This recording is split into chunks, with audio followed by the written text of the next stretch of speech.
Namootiin kalarii callee adda addaa yookiin meeshaa aadaa akkasuma uffata barbaadan assalaamu alaykum warahmatullaahi wabarakaatu.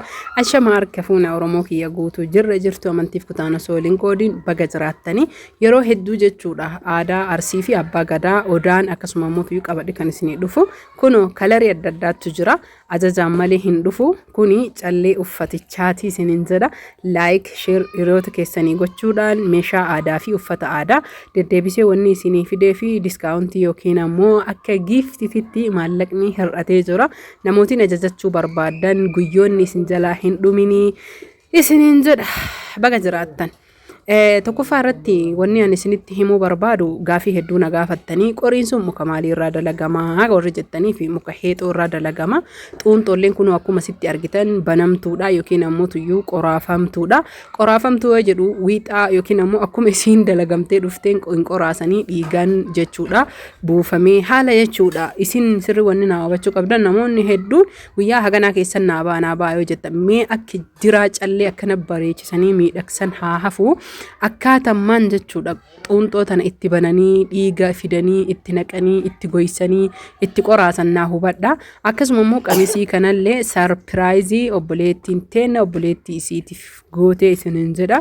Hordoftoota fi kabajamtoota kiyyaa isii waa hedduu yaaddee gatitutti baay'ate meeshaa aadaa kanaa fi uffata aadaa kana haga ijoollee isiillee dubbattee turte garuu kaa jireenya hin beeytanii mire jidduun dhimmi biraa dhufee uffata obboleeyyanii uffata ijoollee obboleettii isii dhiiste kanaa fi du'aayii godhaa fi obboleettiin isiillee asumaan obboleettii tantee galateeffachuudhaan irraa akka hubattu abdii qaba. Sarpiraayiziin kun hedduu miidhagaadha. Uffata diizaayinii akkanaa hawwitii naan jette calleen tunillee diizaayinii bareedduudha. Namoonni bitachuu barbaadan faashin adda addaati. Meeshaan aadaa qoriin kunis tahee wanni naa hubachuu qabdan qoriin muka heexoo irraa kan hojjetamu dabaa yookiin ammoo tuyyuu jiidhaa akkan taane warri jettani jalqabaa fi jiidhamatu bocama. Booda hin goga inshallah wa ta'ala muka isaan malu waan ta'eef baay'ee hin dhodhooyaa fi shakkinaa yaadinaa isiniin jedha. Meeshaa jahaa kan ajajattee obboleettiin teennatuuni akkasuma immoo kunoo calleen kallachaa akkana jirti baay'ee bareeddii dhugaa dubbachuuf ammoo tuyyuu uffata ijoollee isii callee wajjin waan mara ajajjee kaatee bakka maallaqni hanqatee fi dhiifnee suuqaffannifnee jirra. Asumaan namoonni uffata maachii akkanaa barbaadan haadha ijoollee heloo jechuudha lakkoofsa bilbilaa duwwaa 9 78 15 72 75 WhatsApp Telegraman hello jedha irra isinii deebi'a duwwaa 978 15 72 75 WhatsApp Telegraman sirriin argattani. Akkasuma immoo tuyyoo akka hin ifanne akka bohaartanii arras jechuudha. Hordoftoota fi kabajamtoota kiyyaa baay'ee isin jaaladha. Viidiyoo achitti bakka suuqatitti haalan viidiyoo waraabbii yookiin ammoo irra turuun waan nan gammachiisinii fi viidiyoo makana irratti jechuudha ittiin waan bohaartanii fi lafti ganna goommanaa fi boqqolloo akkasuma immoo tuyyoo wantoonni tokko sirriitti jira. Kasala qabsiifadhe waan xiqqishuudha. Yeroo laaqana hojjetannu tahee yeroo irbaata hojjetannu tahee osoo danda'amee silaa viidiyoon nama waraabame yookiin nu danda'anii waraabanii namatti tolaa isiniin jedha.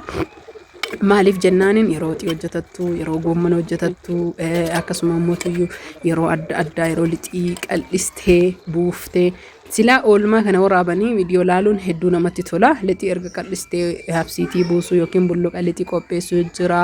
Akkasuma immoo hordoftoota fi kabajamtoota kiyyaa oolmaa keessatti miiccachuu fi xaragachuu harachuu dhiqachuu waa hedduutu jira kana hunda waraabuuf jechuudha. Yeroo hin qabnu yeroon baay'ee nutti ulfaata. Yeroo alagabbaan illee akkas turre yeroo mana ol deebinu illee kunoo akkana turre harki wal namaa hin gahu jechuudha. Maaliif jennaanini kunoo dirqama biyya keenyatti kan nyaatamu buddeena akkasuma immoo tuyyuu kan nyaatamu maal isiniin jechuu danda'are shiroo alhamdulillah goommana dinnichaa kaarotii xiqil goommanii yookiin goommana adiidha. Buddeen namoo dirqama misiraa foon illee yeroo takka nyaatanii lukkuu waggaatti yookaan yeroo takka lama nyaatanii jechuun sobuu hin barbaadu yookiin qophii wayii tarii dafee dhufuu danda'a. Haa ta'u malee nyaanni nama hundaa buddeena dandeettuun hojjetatta dadhabdammootu hin bitatta buddeenuma sanuu jechuudha. Erga buddeena geessee jedhee ammootuyyuu dirqama ganama cireedhaa fi qixxaa yookiin gargalcha yookiin kuffitaa namni hedduun ni beeytanii isa itti hojjetataa jira. Eelee ho'itu sanitti waan eelee tanaa isinitti taa'imu eeleen tun daddaftee hin qorritu isiniin jedha. Maaliif jennaaniin yogguu ho'itee jette waan daftee hin qorritu keessattuu daabboo difoo fa'a qixxaa akkanatti itti godhanii ka'anii yoo itti daffa'an malee nama jalaa gubdii jechuudha. Dhagaa santu itti oloo'a. Akkuma daftee hin ho'ineen dafteellee hin qorritu dhagaa santu itti oloo'a isiniin jedha. Kanaaf irra caalaa immoo wanni yeroo buddeena geessuun qixxaa kuffitaa yookiin garagalcha kan itti hojjedhuu fi akka eeleen sirrii qabbanooftuuf yoo inni hin jirre qixxaa satatootti godha. Yeroo hunda viidiyoo waraabuun ammoo tuyyuu haala namatti hin tolu.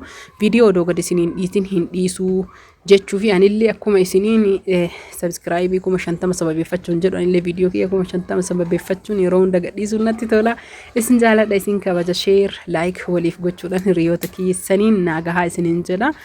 Yeroo hunda ammoo tuyyuu qixxaan goommana wajjin natti tola. Namoonni tokko tokko goommana jedhanii goommanni silaa argame bareeda yeroo hunda argachuu hin dandeenyu keessattuu buna fa'a baay'ee waddada. Kanaaf hordoftoota fi kabajamtoota kiyyaa laayik sheer walii gochuudhaan hanga xumuraatitti viidiyoo kiyya warri ilaaltan isin jaaladha isin kabajaa naa galatoomaa ulfaadha. Meeshaalee hedduu babbareedaa tahee fi viidiyoolee hedduu gatii isaa tokko wajjin inshaallah qabadhee isinii dhufuu fi tartiiba qabsiisee warroota meeshaa qaban na bira jiranii isiniin jedha. Akkasuma ammoo tuyyuu obboleettiin tiyya meeshaa kana carqii kana jechuudha jarjaraan waan hajamtuu fi hojjachiisee ergee fi jira isiniin jedha. Asuma hasaasa qophii qabdi ijoollee hedduudha. Qaata garuu ammoo tuyyuu beeka har'an dalaysiisne amma naa bahe haara hatti sababa saniif amma ergee fi nagaatti subscribe like share waliif godha. Koomentiin yaada babbareedaa barreessa.